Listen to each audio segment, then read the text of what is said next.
Hello friends, today we will explain the story of the movie, Bhagwat Chapter 1. The story begins in October 2009 in the Robertsganj district of Uttar Pradesh. The Mishra family is shown, whose daughter, Poonam Mishra, hadn't returned home late at night. The family was deeply worried, having searched everywhere for her, but there was no sign of her. Later, Poonam's brother, with the help of a political leader, kidnaps a Muslim boy. The leader's men beat him severely, believing that the boy's brother, Abdul, had eloped with Poonam. The issue then becomes communal, leading to widespread vandalism, arson, and stone pelting at the police. The scene then shifts to the Lucknow police headquarters, where we are shown ACP Bhagwat, a very strict police officer. He wouldn't stop at criminals until he'd broken a few bones or ribs. One such case saves him from suspension. After which, the DSP removes him from the Lucknow crime branch and posts him in Robertsganj. He also sentences him to 10 anger management sessions. There, we learn from the DSP that ACP Bhagwat has a chapter named Pandit Dixit in his life. Because of this, he sees him in all criminals, and thus, he thrashes them all.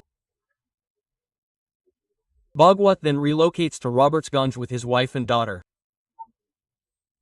In those days, Robertsganj faced severe power shortages, so people had to make do with Petro Max.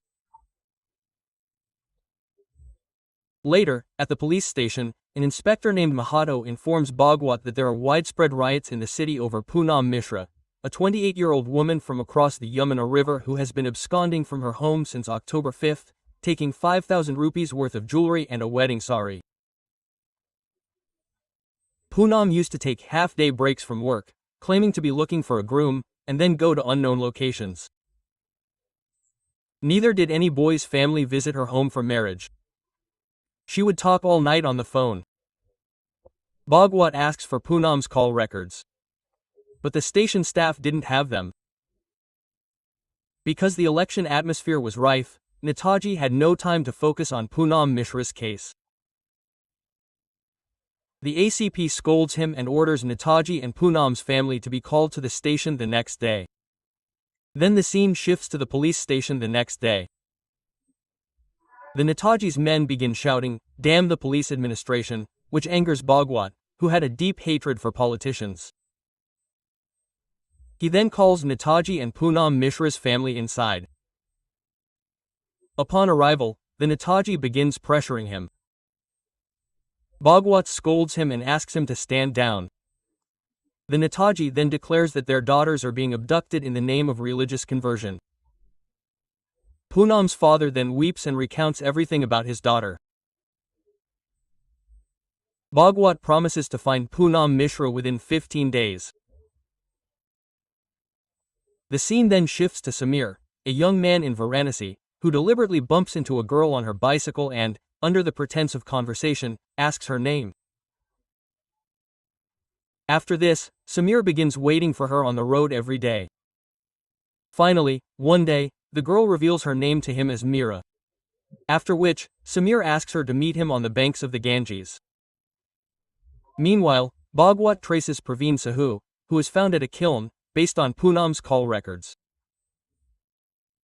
When threatened, Praveen reveals that this number was used by his sister, Kaushalya, who has been missing for 7 months and for whom he had filed an FIR on February 2. Then, the scene shifts to Meera, who goes to meet Samir on the banks of the Ganges, as she has fallen in love with him. They converse there. Just then, Meera's family arrives, smears soot on Samir's face, and beats him severely. Meera then returns home and cries profusely while talking to Samir. Meanwhile, Mahato, based on Kaushalya's call details, identifies 2 suspects, Sandhya Lohia from Sirsa and Santosh Pujari from Dholpur, who used to talk to Kaushalya frequently. Bhagwat then goes to Santosh's house, where he learns that Santosh is not a boy, but a girl who was a teacher and has been missing for a year. Bhagwat is distraught. He then goes to Sandhya's house, whose family tells him that she ran away from home last year. Bhagwat then conducts a frantic investigation, discovering several girls like Nisha, Malti, and Pooja who left home for work as usual and never returned. Bhagwat then sets out to uncover the connection between these girls. Mahato informs Bhagwat that a similar incident occurred in Sikri village, Kannauj. 7 or 8 girls aged 14 or 15 years disappeared simultaneously. A frantic search was conducted, but they were never found.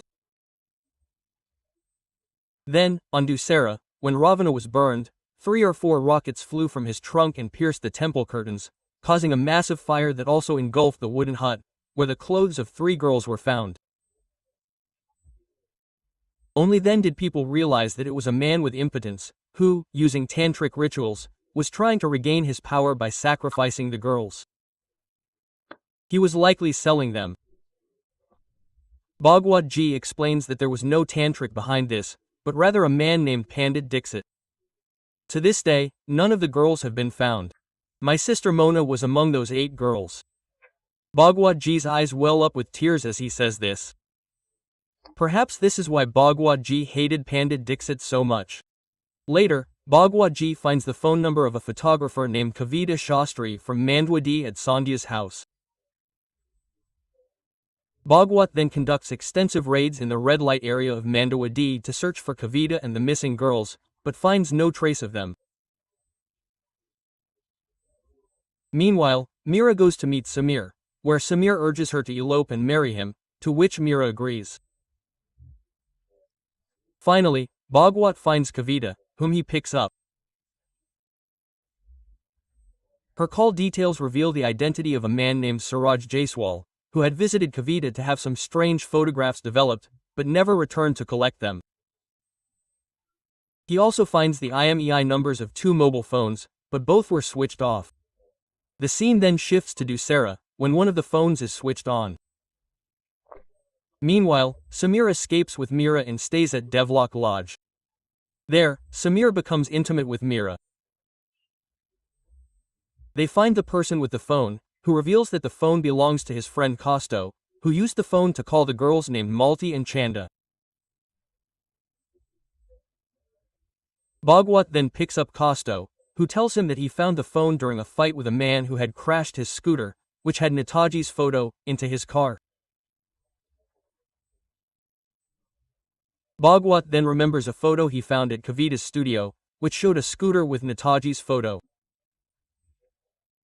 Mahato then retrieves the details of the scooter, which belonged to a man named Rajkumar Sardia. He also finds a photo of the scooter's owner, and Kavita confirms that this is the same Suraj who came to her shop. Then we are shown Suraj, or Rajkumar, who was actually Meera's Samir. He was married and had a daughter. He returns home and gifts his wife Sumitra a chain, which Sumitra is delighted with. The two then engage in a romantic relationship. Meanwhile, Mahato tells Bhagwat that Rajkumar is a teacher who has been married twice. His first wife lives in Rua. The other, Sumitra, is in Badohi, where Rajkumar stays for 25 days a month. The amazing thing is that both wives know everything about each other. But no girl has gone missing from Rua or Badohi. Rajkumar is highly respected in his neighborhood. People consider him a great man. This means he goes out and does all the wrong things. Everyone knows he's a teacher, but no one knows where he teaches. In reality, this man is a double-faced snake. Then, with Kavita's help, Bhagwat's team arrests Rajkumar on a molestation charge, strips him naked, and prevents him from eating or sleeping. The police team then searches Sumitra's house, finding a large amount of jewelry. Bhagwat summons both of Rajkumar's wives to the station for questioning.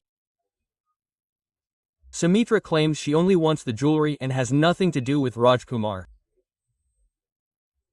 Bhagwat then tortures Sumitra. Rajkumar explains that Poonam wasn't getting married. He lured her with the promise of marriage and lured her away. We then stayed at a lodge, where a lot transpired between us. The next day, I took her to the Krantipur bus station to catch a bus, promising to introduce her to my guru. I told her I was worried she might get pregnant. She panicked. Then I gave her a potion and told her to take it in the bathroom. It would cause some discomfort, he said. But don't be afraid and swallow it completely. Poonam had accepted me as her husband. She went to the bathroom and took the potion. But she never came back, because the potion was actually a cyanide pill, which could kill anyone. Then I took her jewelry and returned to my wife, Sumitra. I've done the same thing with many women, Bhagwat said. This is what makes Bhagwat Ji so mad. Upon further investigation at the Krantipur bus stand, they discovered that on October 5, 2009, a decomposed body was found in the bus stand's bathroom. The body was disposed of because it could not be identified. Hearing this, Bhagwat Ji becomes saddened and tells Poonam's father everything and apologizes, as he had promised to bring Poonam back, a promise he could not fulfill. Rajkumar further reveals that he also killed Meera with cyanide and challenges Bhagwat Ji, saying, "I will be freed from your captivity within a month." Bhagwat Ji then presents him in court. Rajkumar fights his own case, studying law and other legal literature in jail, plotting his escape. The trial then unfolds. Rajkumar, using his skills, proves everyone from the bus stand employee to Khalid, the cyanide dealer, to be liars in court. This leaves Bhagwat Ji and the lawyer astonished. It's there that we learn that Rajkumar has preyed on 18 other girls, including Poonam. However, no concrete evidence against him is found, leading to Rajkumar's release. This shatters Bhagwat's peace and tranquility. He knew everything about Rajkumar's dangerous and ruthless nature, but he couldn't prove it. Bhagwat then goes to the Krantipur bus station. There, he meets a constable who explains that one night, an unconscious girl was found alive in the bathroom and admitted to the hospital. Bhagwat then meets a doctor named Neelima at the hospital, who took the girl with her. She reveals that the girl's name is Salu, who has been afraid of prescription pills since childhood. Therefore, she simply licked a cyanide pill, causing her to remain in a coma for 40 days. However, after regaining consciousness, she was depressed and constantly crying. She married with great difficulty. She has now forgotten her past and has a daughter. But her husband knows nothing about her past. Bhagwat Ji goes to meet Salu, who was actually Meera. There, Bhagwat Ji tells Meera that Rajkumar has preyed on 19 girls so far. She is the only witness who can bring him to justice. Fearing the truth will be revealed, Meera refuses to go to court. Bhagwat Ji then leaves, giving her photographs of the dead girls. A few days later, Meera returns to court to testify. Seeing this, Rajkumar is shocked, unaware that Meera was alive. He had once been jailed for robbing a girl after she was sedated. Since then, he had vowed never to let his victims live. And then, based on Meera's testimony, Rajkumar is sentenced to death. The entire court, including Bhagwat Ji, rejoices. The movie ends with a thank you. Thank you.